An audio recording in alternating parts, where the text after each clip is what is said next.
Welcome to GPSC live में आपका स्वागत है।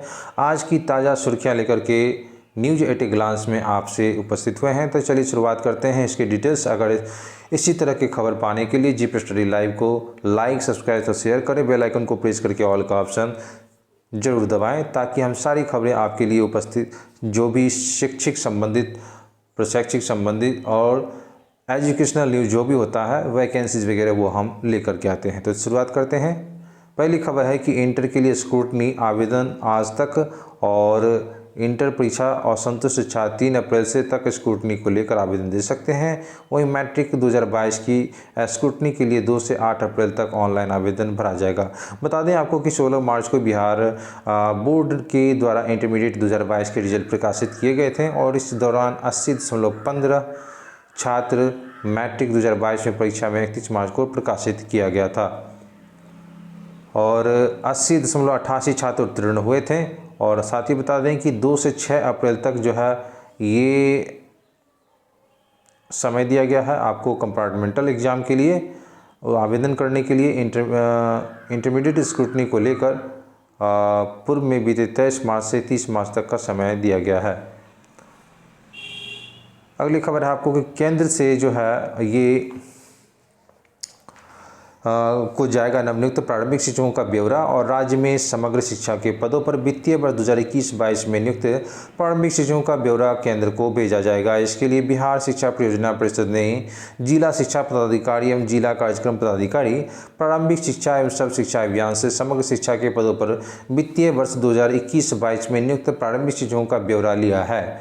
इसके लिए शनिवार तक का ही समय दिया गया है और इसके संबंध में वार्षिक कार्य योजना एवं बजट 2022-23 में इसे शामिल किया गया है।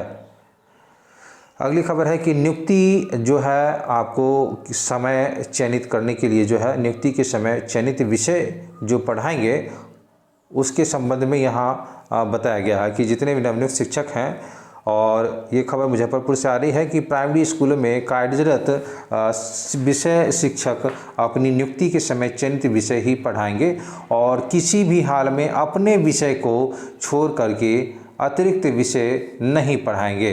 तो ऐसा खबर आ रहा है कि बिहार शिक्षा परियोजना परिषद के राज्य परियोजना निदेशक संजय सिंह ने डीईओ और डीपीओ एसएसए को पत्र जारी कर निर्देश दिया गया है और कहा है कि जिले का इससे शिकायत मिल रहा है कि प्राइमरी स्कूलों में स्नातक शिक्षक चयनित विषय के अतिरिक्त विषय पढ़ा रहे हैं। इससे बच्चों पर जो है प्रतिकूल प्रभाव पड़ सकता है और वर्ग 1 से 5 के लिए चयनित शिक्षक उक्त विषय तक ही पठन पाठन सुनिश्चित करेंगे।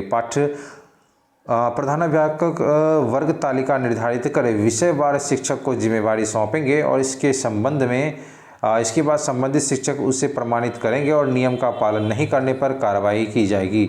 साथ ही इसमें कहा गया है कि बालिकाओं की कक्षा में महिला ही होंगे वर्ग शिक्षक और वर्ग बालिका कक्षा के वर्ग शिक्षक केवल महिला शिक्षिका ही होंगे। महिला शिक्षिका अभाव में ही बालिकाओं की कक्षा के वर्ग शिक्षक पुरुष शिक्षक होंगे। हर हाल में इसका पालन का निर्देश दिया गया है। अगली खबर है आपको कि 3 महीने में 10,863 पदों पर भर्ती की प्रक्रिया पूरी होगी और 15 अप्रैल के बाद शुरू होगा अभिलेखों की जांच। और बता दें कि दरोगा के 9,534 पदों पर परीक्षा का रिजल्ट जल्द और लिपिक आदि पदों पर परिणाम घोषित हो चुका है। तो उत्तर प्रदेश पुलिस भर्ती और प्रोन्नति बोर्ड ने 3 महीने के अंदर पुलिस की विभिन्न इकाइयों के कुल 10,863 पदों पर भर्ती की प्रक्रिया पूरी कर लेने का दावा किया है। बोर्ड के अनुसार इन पदों का अंतिम चयन परिणाम आगामी 3 महीने के अंदर घोषित कर दिया जाएगा। बोर्ड के अनुसार उप निरीक्षक नागरिक पुलिस, प्लाटून कमांडर PAC तथा अग्निशमन द्वितीय अधिकारी 9,534 पदों के लिए सापेक्ष चयन के लिए आयोजित लिखित परीक्षा का परिणाम जल्द घोषित कर दिया जाएगा। इसके बाद अभिलेखों की जांच एवं शारीरिक दक्षता परीक्षा समेत आगे की प्रक्रिया शुरू कर दी जाएगी। नागरिक पुलिस में उप निरीक्षक गोपनीय के 295, उप निरीक्षक गोपनीय सतर्कता के 32 और उप निरीक्षक लिपिक के 624 और सहायक उप निरीक्षक लिपिक सतर्कता के 20 तथा सहायक उप निरीक्षक लेखा की 358 पद समेत कुल 1329 पदों के लिए आयोजित ऑनलाइन लिखित परीक्षा का परिणाम शुक्रवार को घोषित कर दिया गया। तो इन पदों पर भर्ती के लिए ऑनलाइन लिखित परीक्षा 4 व 5 दिसंबर 2021 को कराई गई थी। अभिलेखों के जांच एवं शारीरिक मानक परीक्षा प्रक्रिया जोनल मुख्यालय जिले 15 अप्रैल के बाद शुरू होगी। अगली खबर है कि दिक्कत ये है कि 84 नगर निकायों में वार्डों का गठन नहीं हुआ है और बिहार में नगर पालिका चुनाव को लेकर अब तक 84 नगर निकायों में वार्डों का गठन कार्य पूरा नहीं हुआ है। सूत्रों के अनुसार बिना बोर्ड के गठन की चुनाव प्रक्रिया की तैयारी को आगे नहीं बढ़ाया जा सकता। राज्य में अब तक मात्र 74 नगर निकाय में ही वार्डों का गठन हो सका है और शेष नगर निकायों में वार्ड का गठन कार्य नगर विकास के माध्यम से किया जाना है। विभागीय वार्डों को गठन की अधिसूचित किए जाने के बाद ही वहां जनसंख्या का निर्धारण करते हुए मतदाता सूची बन सकेंगे। अगली खबर है आपको कि शारीरिक शिक्षा के संबंध में है। तो शारीरिक शिक्षा को अनिवार्य करने की मांग उठी है और शारीरिक शिक्षा को अनिवार्य विषय घोषित करने की मांग राज्य सरकार से माध्यमिक शारीरिक शिक्षक संघ ने की है। संगठन के महासचिव गौरी शंकर ने मुख्यमंत्री एवं शिक्षा मंत्री से मांग की कि शारीरिक शिक्षा विषय के महत्व को देखते हुए केंद्र सरकार की तरफ से बिहार सरकार विषय अनिवार्य विषय घोषित करे और संगठन के अध्यक्ष शिव नारायण पाल एवं महासचिव गौरी शंकर ने प्रधानमंत्री का इस बात के लिए आभार जताया कि शुक्रवार को परीक्षा पे चर्चा में शारीरिक शिक्षा को नई शिक्षा नीति में एक महत्वपूर्ण विषय के रूप में रखे जाने की बात कही है, जिससे खेलकूद शिक्षा का अहम हिस्सा बन गया है। संगठन ने राज्य सरकार से आग्रह किया कि वह शारीरिक शिक्षा शिक्षक को भी प्रधानाध्यापक बनाए और इस बीच संगठन के संयोजक जयनंदन कुमार, उपाध्यक्ष हीरालाल पांडे, कोषाध्यक्ष शिवशंकर पाल और पंकज कुमार, रंजीत कुमार, सुनील कुमार एवं कन्हैया कुमार ने भी प्रधानमंत्री के प्रति आभार जताया। अगली खबर है कि 6 जिलों में दिया गया है हिसाब कि महादलित एवं अल्पसंख्यक अति पिछड़ा वर्ग अक्षर आंचल योजना के तहत वित्तीय वर्ष 2020-21 में दी गई राशि का 6 जिलों ने यूटिलाइजेशन सर्टिफिकेट नहीं दिया है। तो उपयोगिता प्रमाण पत्र जो होता है वो अभी तक नहीं दिया गया है। महादलित, दलित और अल्पसंख्यक अति पिछड़ा अक्षर आंचल योजना, यहाँ पर जो यूटिलाइजेशन सर्टिफिकेट नहीं देने के संबंध में कहा गया है कि महिला साक्षरता की राज्य संपोषित योजना, यह योजना महादलित, दलित एवं अल्पसंख्यक अति पिछड़ा वर्ग के 15 से 35 आयु वर्ष के असाक्षर महिलाओं को साक्षर बनाने के लिए चल रही है। इसके लिए वर्ष 2020-21 में जिलों के RTGS के माध्यम से राशि विमुक्त की गई थी। इस राशि का जिन जिलों ने यूटिलाइजेशन सर्टिफिकेट के जरिए हिसाब नहीं दिया है उसमें जहानाबाद, अरवल, गया, दरभंगा, जमुई और पश्चिमी चंपारण शामिल है। जन शिक्षा निदेशालय ने महादलित, दलित और अल्पसंख्यक अति पिछड़ा वर्ग अक्षर अंचल योजना की समीक्षा के लिए जिला कार्यक्रम पदाधिकारी राज्य संसाधन व्यक्ति को अब 12 अप्रैल को यहाँ शिक्षा विभाग के डॉक्टर मदन मोहन झा स्मृति सभागार में बैठक बुलाई है। इसमें फरवरी और मार्च के मासिक भौतिक प्रतिवेदन, 20 फरवरी को हुई बुनियादी साक्षरता परीक्षा, वित्तीय वर्ष 2021-22 में हुई राशि का व्यय, वित्तीय वर्ष 2022-23 में राशि की आवश्यकता, दिशा निर्देश के तहत शिक्षक सेवकों का स्थानांतरण, लंबित वाद प्रेरकों, समन्वयकों के मानदेय भुगतान तथा डीसी विपत्रों पर महालेखागार की आपत्तियों का निराकरण की समीक्षा होगी। औरंगाबाद एवं सारण जिलों के द्वारा डीसी विपत्रों का महालेखागार की संपत्तियों का निराकरण नहीं हुआ है। अगली खबर है आपको कि माध्यमा की परीक्षा जो है वो कल से है और राज्य में माध्यमा परीक्षा 4 अप्रैल से शुरू हो रही है। तो 4 अप्रैल से देख सकते हैं कि राज्य में माध्यमा परीक्षा 4 अप्रैल से शुरू हो रही है। कदाचार मुक्त परीक्षा की संचालन की तमाम तैयारियां पूरी हो चुकी है। परीक्षा 7 अप्रैल से तक दोनों पालियों में चलेगी। इस बार माध्यमा की परीक्षा 15,925 छात्र छात्रा बैठ रहे हैं और परीक्षा संचालन के लिए राज्य भर में 43 परीक्षा केंद्र बनाए गए हैं। और साथ ही आपको बता दें कि परीक्षा में बैठने वाले छात्र छात्राओं के लिए 7 विषय अनिवार्य हैं, 8वां अतिरिक्त विषय है जिसमें उपस्थित होना अनिवार्य है। बिहार संस्कृत शिक्षा बोर्ड के अध्यक्ष मनोज कुमार ने, जो माध्यमिक शिक्षा निदेशक भी हैं, परीक्षा में शामिल होने वाले परीक्षार्थी छात्र और उनके अभिभावकों परीक्षा संचालन प्रक्रिया में शामिल लोगों का आह्वान किया कि कदाचार मुक्त एवं शांतिपूर्ण परीक्षा का संचालन व्यवस्था भी सहयोग करें।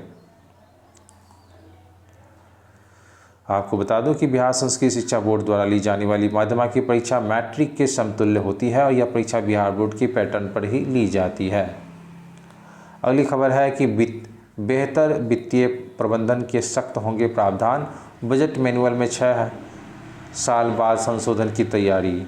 तो आपको बता दें कि बिहार में वित्तीय प्रबंधन बेहतर करने के लिए राज्य सरकार सख्त प्रावधान लागू करने की तैयारी कर रही है। इसके लिए 6 साल बाद बजट मैनुअल में संशोधन किए जाएंगे और वित्त विभाग ने संशोधन का प्रारंभ ड्राफ्ट तैयार कर लिया है। इसे अंतिम रूप देकर जल्द ही राज्य मंत्रिमंडल की सहमति के लिए भेजा जाएगा। प्रस्तावित संशोधन में सरकारी विभागों को लेकर जिला प्रशासन और ट्रेजरी से लेकर एजी तक की प्रक्रिया को अनियमितता की आशंका से फूल प्रूफ करने की कोशिश की गई है। फाइनल होने के बाद किसी भी बिल में ट्रेजरी के स्तर पर कोई भी बदलाव संभव नहीं है। वहीं राज्य सरकार की ऑनलाइन वित्तीय प्रबंधन प्रणाली महालेखागार कार्यालय में जुड़ जाएगी और इससे ऑनलाइन ही मासिक लेखा एजी के पास चला जाएगा, जहां से समय रहते गड़बड़ियों की पहचान आसान सी हो जाएगी। चारा घोटाले ने दी है काफ़ी सबक और बिहार सरकार को वित्तीय प्रबंधन बेहतर करने में चारा घोटालों के कारणों से और उससे पैदा हुई परिस्थितियों से काफ़ी सबक दी है। अगली खबर है कि सेवा संपुष्टि के संबंध में एक लेटर जारी किया गया है और ये लेटर एक फॉर्मेट है, फॉर्मेट के रूप में सिर्फ आवेदन भरने के लिए है। और आपको बता दें कि यहाँ पर विद्यालय का नाम भरना है और विद्यालय का नाम हो गया, उसके बाद जो है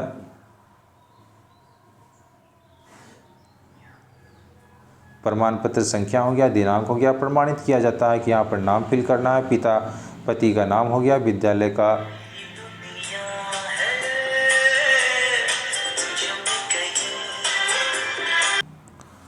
तो इसमें आपको विषय का नाम भी फिल करना है, पदों की संख्या है, दिनांक है, आदतन शिक्षक के पद पर कार्यरत और यहाँ पर डीएलएड बीटी जो भी है आप उसको टिक मारेंगे और दिनांक उत्तीर्ण है वो भी भरना है। और साथ ही आपको इसमें विद्यालय के प्रधानाध्यापक प्रभारी प्रधानाध्यापक का हस्ताक्षर मुहर होगा और जिला कार्यक्रम पदाधिकारी स्थापना का हस्ताक्षर मुहर होगा। चयन के पश्चात नियुक्ति हेतु अनिवार्य प्रति हस्ताक्षर, ये सारा चीज़ आपको इसमें फिल करना होगा। इस प्रकार से आपका सेवा संपुष्टि हो जाएगा। अगली खबर है कि 12 लाख किसानों के बाद बंद होगी पीएम सम्मान राशि। किसानों की खाता नेशनल पेमेंट कॉरपोरेशन से लिंक नहीं है और 12 लाख किसानों की बंद होगी पीएम सम्मान राशि। 83,60,597 किसानों को मिलती है राशि। बिहार में किसान सम्मान योजना के तहत 71,77,193 किसानों के आवेदन दुरुस्त हुए। ऐसे कर सकेंगे दुरुस्त और भुगतान आधारित होंगे, इस तरह से देख सकते हैं। और बिहार में स्थानीय निकाय के चुनाव में देरी होने के आसार हैं। अलग अलग सूची बनाने की अत्यंत कठिन, मोदी का कहना है। पूर्व मुख्यमंत्री राज्यसभा सांसद सुशील कुमार मोदी के अनुसार तो राज्य निर्वाचन आयोग ने पंचायती राज नगर निकाय की विभाग सुप्रीम कोर्ट के निर्देश पर अमल करने की सिफारिश की है।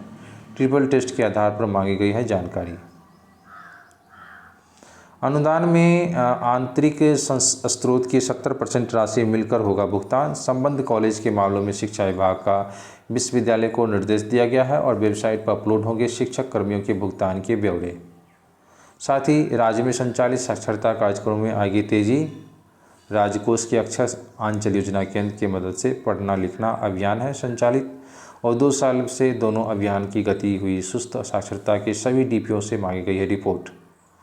सरकारी स्कूल में पढ़ाई थोड़ी महंगी और 9वीं और 11वीं में प्रवेश परीक्षा शुल्क बढ़ा। कई मदों में ली जाने वाली राशि को शिक्षा विभाग ने किया खत्म और अनुपस्थित दंड के लिए नहीं लगेगा शुल्क। कल से शुरू होगी माध्यमिक परीक्षा और शुल्क के बदलाव में इस प्रकार से दिया गया है। आप देख सकते हैं यहाँ पर कि शुल्क जो है इस प्रकार से आपको देना होगा शुल्क, और ये इस प्रकार से है कि प्रवेश शुल्क जो है पहले 20 रुपया लगता था, अब 50 रुपया लगेगा। पहले ये सारा चीज़ है 9वीं में और ये 11वीं में है। विकास 80 रुपया लगता था, अब 80 एक किस्त में, खेलकूद 10 रुपया लगता था, अब 20 रुपया लगेगा। इस तरह से कुल मिलाकर के दोगुना कर दिया गया है। विदेशी परीक्षा शुल्क 75 लगता था, अब 120 है। कार्यक्रम के लिए शुल्क नहीं लगेगा, और यहाँ पे 11वीं में आपको 100 लगता था, वहाँ पर 120 लगेगा। और 160 रुपया लगता था आपको विकास के लिए, जो यहाँ 200 रुपया लगेगा। और 150 रुपया रख रखाव के लिए लगता था, जहाँ 150 ही लिया जाएगा, और कार्यक्रम की कोई चार्जेज नहीं है। शिक्षकों की सेवा संपुष्टि के लिए बीओ पर वसूली करने का आरोप लगा है, और शिक्षकों की प्रखंड क्षेत्र में नवनियुक्त शिक्षकों की सेवा संपुष्टि, ये खबर बिरौल दरभंगा की है। और शिक्षकों की सेवा संपुष्टि के नाम पर प्रभारी बीओ कृष्ण कुमार द्वारा कथित रूप से अवैध वसूली करने के मामले को प्रखंड प्रमुख अपर्णा कुमारी ने गंभीरता से लिया है। उप प्रमुख ने डीओ से इसकी शिकायत की है, और दिए गए आवेदन बताया गया कि बीओ कृष्ण कुमार द्वारा बीआरसी में कई महीने संपुष्टि के नाम पर जमे बिचौलिए के माध्यम से नवनियुक्त शिक्षकों के 1500 से 2000 रुपये की तक की मांग की जा रही है, जो काफ़ी निंदनीय है।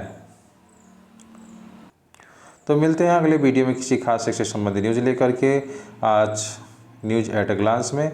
तब तक के लिए धन्यवाद।